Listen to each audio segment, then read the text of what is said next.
Esos tres sonidos: la lluvia, el trueno y una campana fúnebre. Así, con una atmósfera de película de terror, empieza el primer disco de la banda que cambiaría la música para siempre: Black Sabbath. Era el año 1970. El mundo estaba inmerso en la cultura del paz y amor. El Flower Power dominaba la escena y los festivales eran celebraciones de alegría y psicodelia.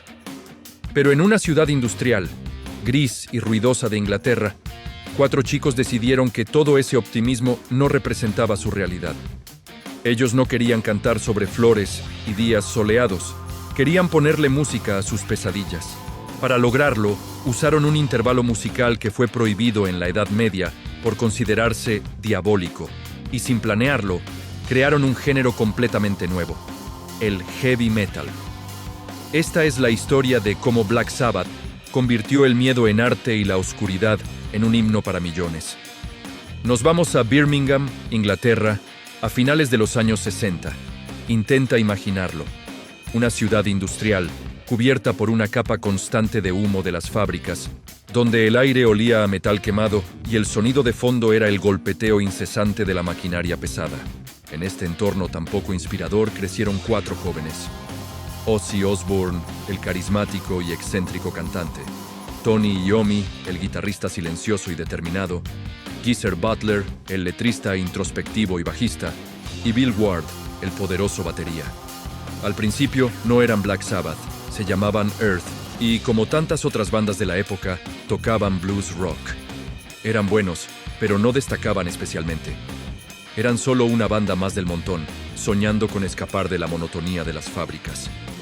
El destino, sin embargo, tenía un plan retorcido para ellos.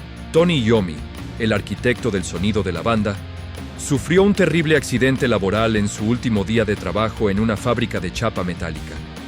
Una prensa le amputó las puntas de los dedos corazón y anular de su mano derecha, la mano con la que presionaba las cuerdas. Para un guitarrista, esto era una sentencia de muerte profesional. Los médicos le dijeron que nunca volvería a tocar. Pero Tony se negó a rendirse. Inspirado por la historia del guitarrista de jazz Django Reinhardt, quien también tocaba con dedos lesionados, Iommi creó unas prótesis caseras con plástico derretido de una botella de detergente y trozos de cuero. Para poder presionar las cuerdas con menos dolor, tuvo que hacer 2 cambios fundamentales: usar cuerdas de banjo, mucho más ligeras, y bajar la afinación de su guitarra. Sin quererlo, ese ajuste técnico dio a luz a un sonido mucho más grave, profundo, pesado y oscuro. Se convirtió accidentalmente en la firma sonora que definiría el heavy metal. El cambio de sonido fue solo el primer paso. La verdadera revelación llegó un día cualquiera. La banda ensayaba justo enfrente de un cine que en ese momento proyectaba una película de terror italiana de 1963, protagonizada por el legendario Boris Karloff. El título de la película era Black Sabbath, las 3 caras del miedo. Los chicos observaron con asombro la enorme fila de gente que esperaba para entrar. Fue entonces cuando Tony Iommi tuvo una epifanía y le dijo al resto de la banda algo que lo cambiaría todo. ¿No es curioso que la gente pague dinero para que la asusten? ¿Por qué no dejamos de tocar blues y empezamos a hacer música que dé miedo? La idea caló hondo. Si la gente estaba dispuesta a pagar por sentir terror en el cine, ¿por qué no ofrecerles esa misma sensación a través de la música? Con esa nueva misión en mente, decidieron experimentar. En el siguiente ensayo, Tony Iommi tocó 3 notas que resonaron en la habitación como una advertencia: sol, sol una octava más arriba y do sostenido. Ese intervalo disonante, inquietante y siniestro se conoce musicalmente como el tritono. En la Edad Media, los teóricos musicales lo apodaron Diabolus in musica, el diablo en la música, y su uso era evitado en la música sacra, porque se consideraba que sonaba inherentemente malvado y perturbador. Era el sonido perfecto para su nuevo propósito. Cuando Geezer Butler, el bajista y principal letrista, escuchó esas 3 notas, se le puso la piel de gallina. Inmediatamente, recordó una pesadilla que había tenido la noche anterior. En el sueño, había visto una figura alta y oscura parada a los pies de su cama, observándolo en silencio. Con esa imagen y el sonido del tritono en su mente, escribió una letra que describía ese encuentro aterrador. Así nació la canción Black Sabbath. La primera vez que la tocaron juntos, en el local de ensayo, el ambiente cambió por completo. Cuentan que la atmósfera se volvió densa y opresiva. Algunas chicas, que solían acompañarlos a los ensayos, salieron corriendo de la habitación, genuinamente asustadas por lo que estaban escuchando. En ese preciso instante, los cuatro supieron que habían encontrado algo único, algo poderoso y diferente a todo lo que se había hecho antes. Ya no eran Earth.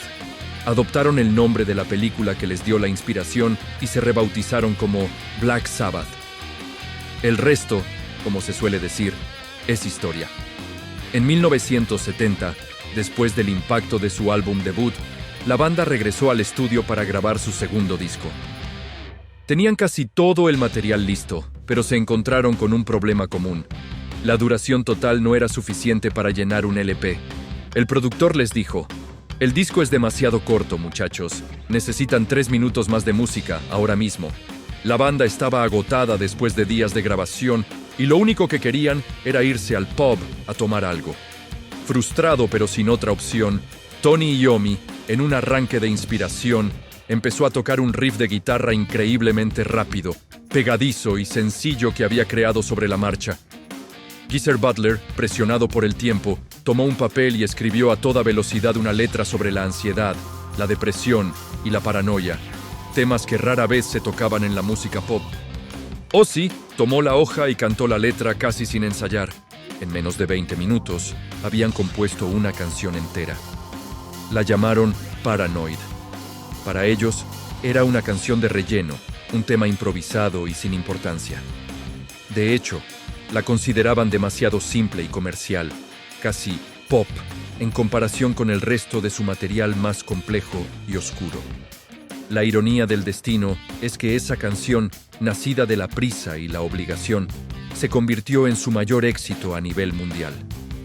Paranoid escaló las listas de éxitos, los llevó a programas de televisión como Top of the Pops y los catapultó a la fama masiva. De repente, aquellos chicos raros y marginados de una ciudad industrial se habían convertido en estrellas globales. El himno accidental de la ansiedad los había hecho famosos. El éxito masivo, sin embargo, trajo consigo el caos. La banda se sumergió de lleno en el estilo de vida del rock and roll de los años 70. Sus historias de fiestas, destrucción de hoteles y excesos son legendarias y forman parte de la mitología del rock.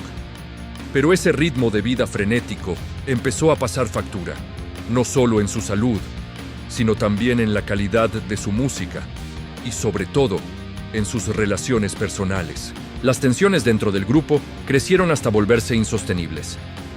En 1979, después de varios álbumes exitosos, pero con una química interna rota, la banda tomó la difícil decisión de despedir a su icónico cantante, Ozzy Osbourne. Para muchos fans y críticos, ese fue el fin de Black Sabbath. ¿Cómo se puede reemplazar a una voz y una presencia tan únicas como la de Ozzy? Parecía una tarea imposible, pero Tony Iommi, el corazón y el alma de la banda, se negó a dejar que su creación muriera. Tenía un as bajo la manga. Decidió reclutar a un cantante que era la antítesis de Ozzy, Ronnie James Dio. Mientras Ozzy era un frontman carismático e instintivo, Dio era un vocalista técnico, con una voz potente, melódica y un registro casi operístico. Venía del grupo Rainbow y aportó una sensibilidad más épica y fantástica a las letras. Muchos dudaban de que esta nueva formación pudiera funcionar. Sin embargo, en 1980, lanzaron el álbum Heaven and Hell. El resultado fue una obra maestra. Black Sabbath no solo había sobrevivido, sino que había renacido con una fuerza renovada. El álbum fue un éxito comercial y de crítica, demostrando que la banda era una entidad más grande que cualquiera de sus miembros individuales. Con este movimiento audaz, Black Sabbath creó dos eras legendarias y completamente distintas, ambas veneradas por los fans: la era original, oscura y cruda de Ozzy, y la era épica, majestuosa y fantástica de Dio. Black Sabbath no solo inventó un género musical, inventó una sensación, una nueva forma de entender el rock. Antes de ellos, el rock era principalmente sinónimo de rebeldía, de fiesta o de experimentación psicodélica. Con ellos, el rock se volvió pesado, denso, oscuro y teatral. Crearon un lenguaje musical basado en riffs potentes y lentos, atmósferas opresivas y letras que exploraban el miedo, la locura, la guerra y la oscuridad del alma humana. Abrieron una puerta que miles de bandas cruzarían después. Hoy, cualquier grupo que use guitarras con distorsión pesada, riffs graves y una temática sombría desde el doom hasta el thrash metal, le debe su existencia a esos 4 chicos de Birmingham que solo querían hacer música que diera miedo. Como dijo el propio Ozzy en una ocasión, resumiendo perfectamente su origen: solo éramos 4 tipos tratando de salir de un lugar horrible, y lo logramos haciendo más ruido que nadie. Y con ese ruido, no solo escaparon de su destino en las fábricas, sino que se ganaron un lugar eterno en la historia de la música, como los padres indiscutibles del heavy metal. Gracias por acompañarnos en este viaje a los orígenes del metal. Si te gustó, no olvides darle like, suscribirte y activar la campanita para no perderte más historias como esta. Nos vemos en el próximo video.